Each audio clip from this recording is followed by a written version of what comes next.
Hi friends, இன்றைக்கி நம்மளுடைய தோட்டம் வீடியோவில் தமிழ்நாடு வேளாண் பல்கலைக்கழகம் நடத்திய 2024க்கான மாநில அளவிலான மாபெரும் உழவர் தின விழாவை பற்றி தான் பார்க்க போகிறோம்.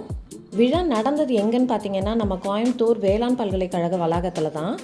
செப்டம்பர் 26 தொடங்கி 29 நிறைவடைஞ்சது. இந்த 4 நாள் நடந்த விழாவில் கடைசி நாள் தான் நாங்கள் போய் கலந்துக்கிட்டோம்.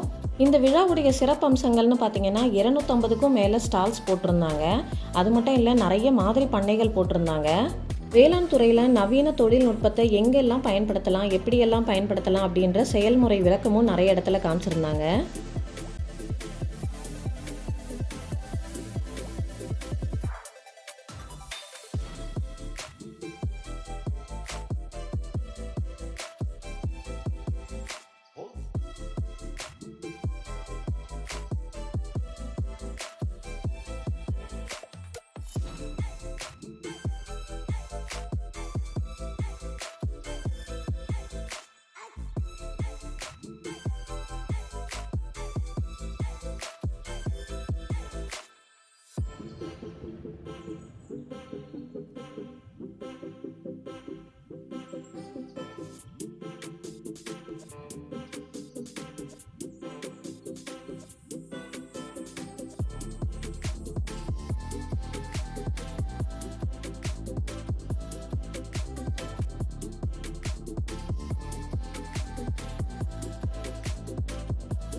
பல புதிய ரக பயிர் ரகங்களை அறிமுகப்படுத்துனதோட காட்சிப்படுத்தியும் இருந்தாங்க.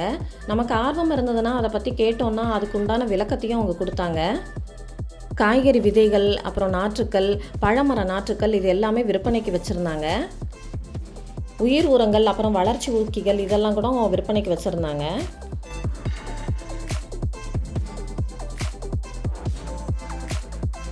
நம்ம சிட்டு பூசணி, சிட்டு சுரெல்லாம் இருக்குது இல்லைங்களா, அதே மாதிரியே சாம்பல் பூசணியில் கையடக்கமாக ஒரு ரகம் இருந்தது.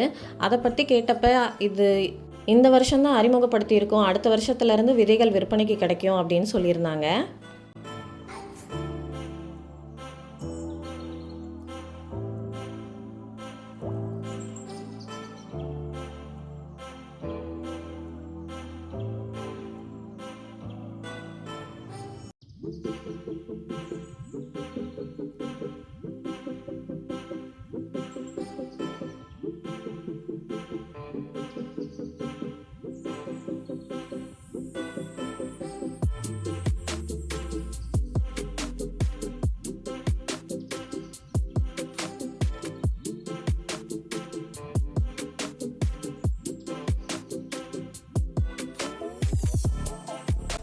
ஒரு ஸ்டாலில் பட்டு புழுவிலேருந்து பட்டு எப்படி தயாரிக்கிறாங்க அப்படிங்கிறத ஸ்டேஜ் பை ஸ்டேஜ் காட்சிப்படுத்தியிருந்தாங்க.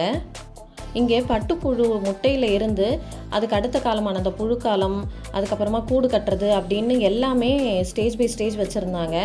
அதிலேருந்து எப்படி நமக்கு கடைசியாக அந்த பட்டு கிடைக்குதுன்றது வரைக்கும் வச்சுருந்தாங்க. குழந்தைங்களையும் கூப்பிட்டு போனதால் ரொம்ப இன்ட்ரெஸ்ட்டாக பார்த்தாங்க. இன்னொரு ஸ்டாலில் நம்ம விதை போட்டதுக்கப்புறம் நாற்றுக்கள் வரும் இல்லைங்களா, அந்த நாற்றை எப்படி ஈஸியாக ரீப்ளேஸ் பண்ணுறது அப்படிங்கிறதுக்கான ஒரு சின்ன மிஷின் மாதிரி வச்சுருந்தாங்க.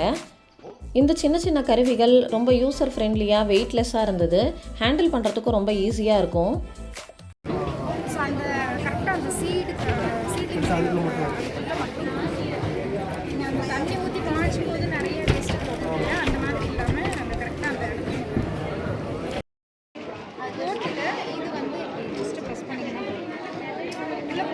கொஞ்சம் உங்களுக்கு அந்த மாய்ஸ்டராக தான் இருக்கும் சாயில். உள்ளே போட்டிங்கன்னா சட்னி ஊற்றிட்டிங்கன்னா போதும். சீலிங்ஸ் போட்டுட்டு இப்படி அமுக்கினீங்கன்னா போதும். அந்த இடத்துல பண்ணிட்டு சாயில் உள்ள விதை அறிவியல் மற்றும் தொழில்நுட்பத்துறை சார்பாக ஒரு ஸ்டால் வச்சுருந்தாங்க. அங்கே நவதானியத்திலேயே செஞ்ச ஒரு விநாயகரை காட்சிப்படுத்தி இருந்தாங்க. ரொம்ப அழகாக இருந்தது.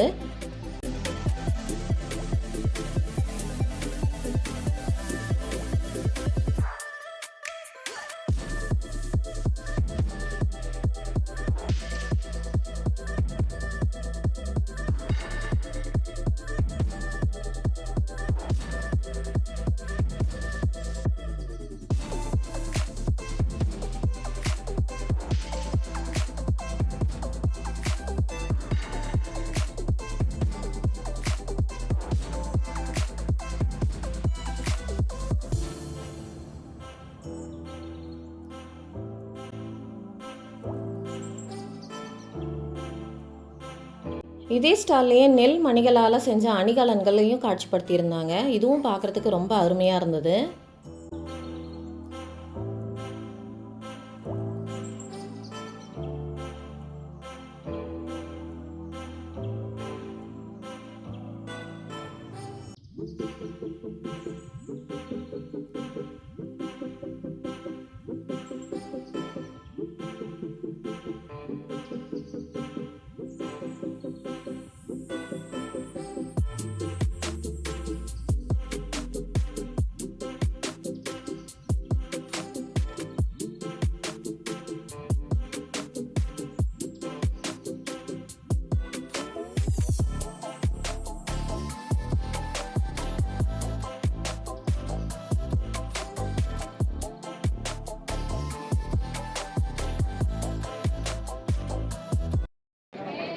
அப்படியே சொல்லுங்க.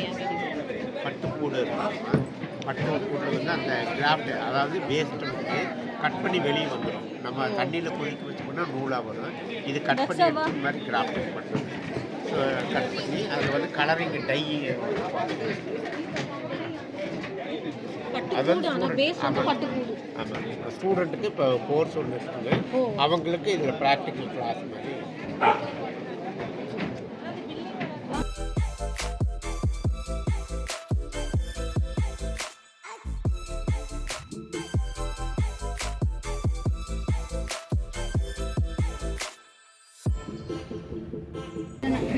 அந்த மரம்லாம் இந்த மாதிரி பண்ணுறாங்க இல்லையா? பண்ணும்போது சின்ன சின்ன வேஸ்ட்டு, அந்த வேஸ்ட்டை வந்து அப்படியே எடுக்காமல்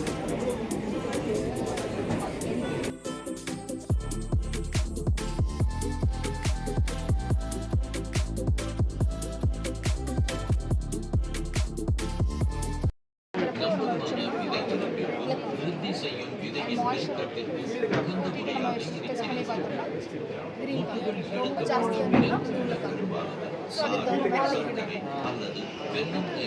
அண்ட் இது வந்து அதோட அட்வான்ஸ் பர்சன்டேஜ். அது ஒயிட் கிரப் டெமேட்டோ வச்சு நம்ம கொடுக்குறப்போ அது சாகடிச்சு நன்மை செய்யக்கூடிய.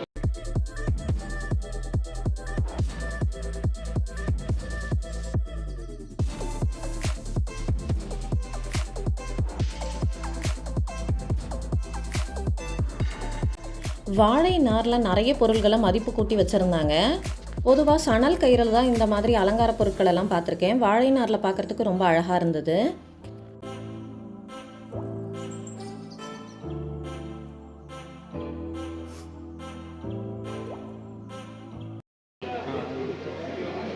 ड्राई मसाला सर ಇದು ಆಯಿಲ್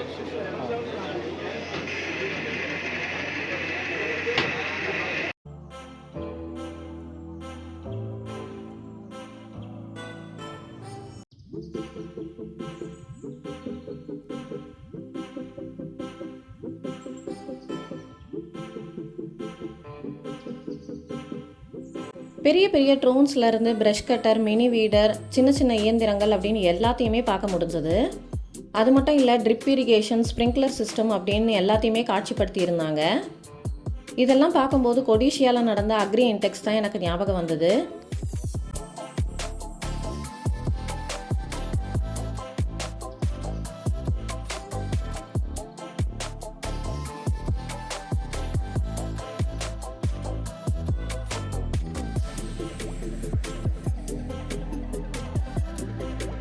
கொஞ்ச நேரம் நம்ம சுற்றி பார்த்துட்டு வெளியே வந்தோம் அப்படின்னா அங்கேயே ஃபுட் கோர்ட் அமைச்சிருக்காங்க பெரிய மைதானத்தில். பெரிய பெரிய இயந்திரத்தை உள்ளே காட்சிப்படுத்த முடியாது அப்படின்றதுக்காக அந்த ஃபுட் கோர்ட் பக்கத்துலேயே மைதானத்திலே காட்சிப்படுத்தியிருந்தாங்க.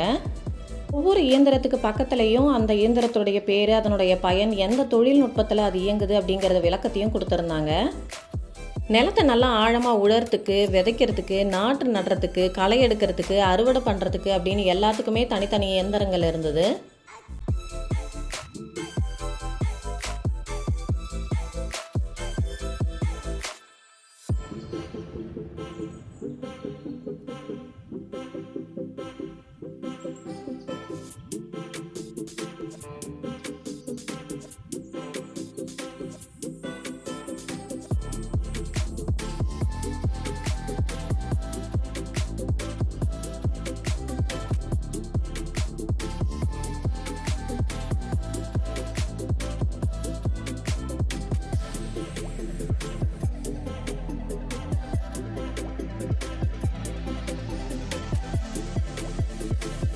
அறுவடை பண்ண தானியங்களை பாதுகாக்கிறதுக்கு பெரிய பெரிய ஏர் பாலிபேக்ஸ் மாதிரி வச்சுருந்தாங்க.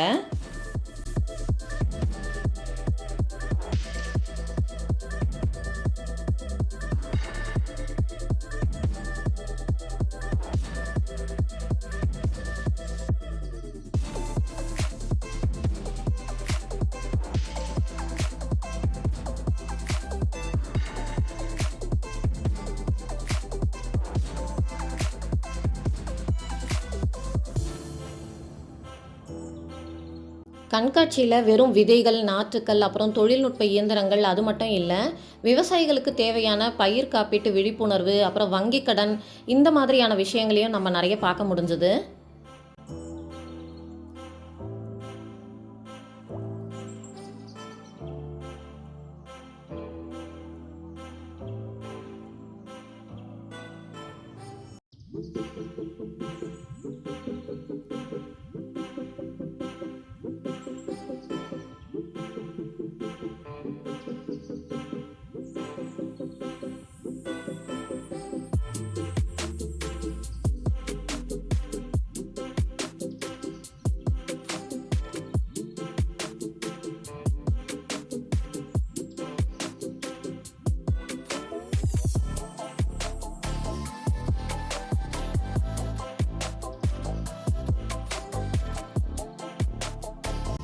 விவசாயம்னா அது மட்டும் இல்லாமல் அது சார்ந்த பல விஷயங்களையும் நம்ம விழாவில் பார்க்க முடிஞ்சுது.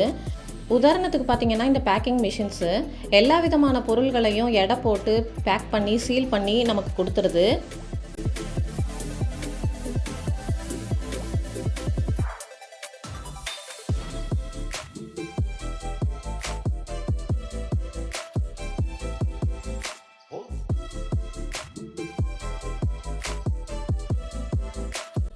விழாவில் பார்த்திங்கன்னா மதிப்பு கூட்டிய பொருள்கள் பெரும் பங்கு வகிச்சுது அப்படின்னு தான் சொல்லணும்.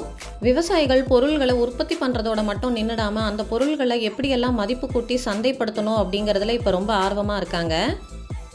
அந்த ஆர்வத்தை ஊக்கப்படுத்துகிற விதத்தில் நிறைய அரங்குகளில் நிறைய பொருள்கள் வச்சுருந்தாங்க.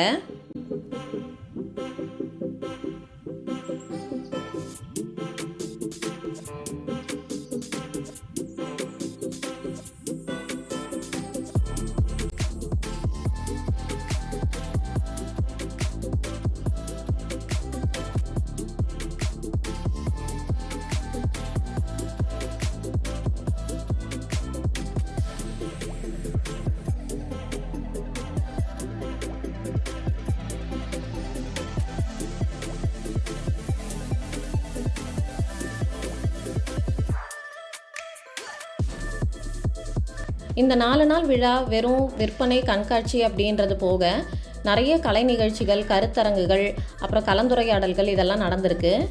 மட்டும் இல்லை, விவசாயிகளை ஊக்கப்படுத்துகிற விதமாக தலை சிறந்த விவசாயிகளுக்கு வேளாண் செம்மல் விருதுகளும் வழங்கப்பட்டிருக்கு.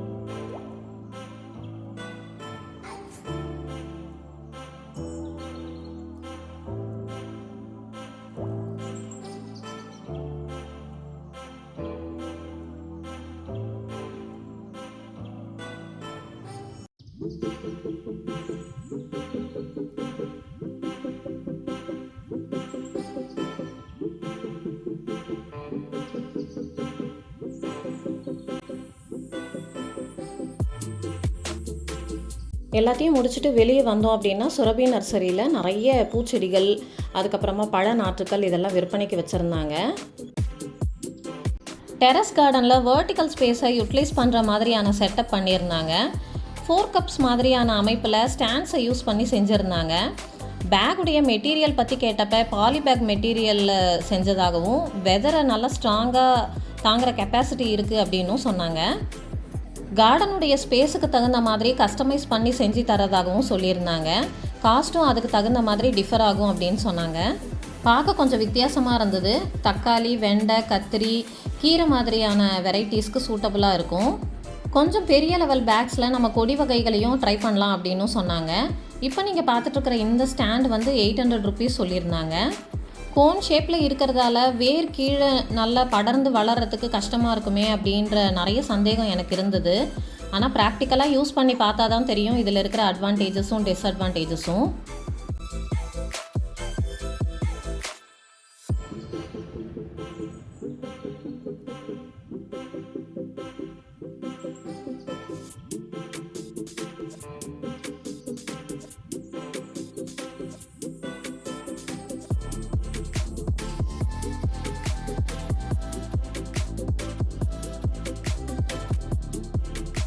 காலையில் 11 கிளம்பி நாங்கள் வீட்டுக்கு வரும்போது மணி 5 ஆயிடுச்சு. டைம் போனதே தெரியல. அத்தனை ஸ்டால்ஸ், குழந்தைங்களையும் கூட்டு போனதால் நிறைய விஷயங்களை அவங்க தெரிஞ்சுக்கிட்டாங்க. எனக்கு இந்த விழா நடத்துறதை பற்றி ரொம்ப லேட்டாக தான் தெரிஞ்சுது. அதனால தான் நம்ம சேனலில் என்னால் போஸ்ட் பண்ண முடியல. நேரில் வந்து கலந்துக்க முடியாதவங்களுக்கு கண்டிப்பாக இந்த வீடியோ உபயோகமாக இருக்கும்னு நினைக்கிறேன். தேங்க்யூ.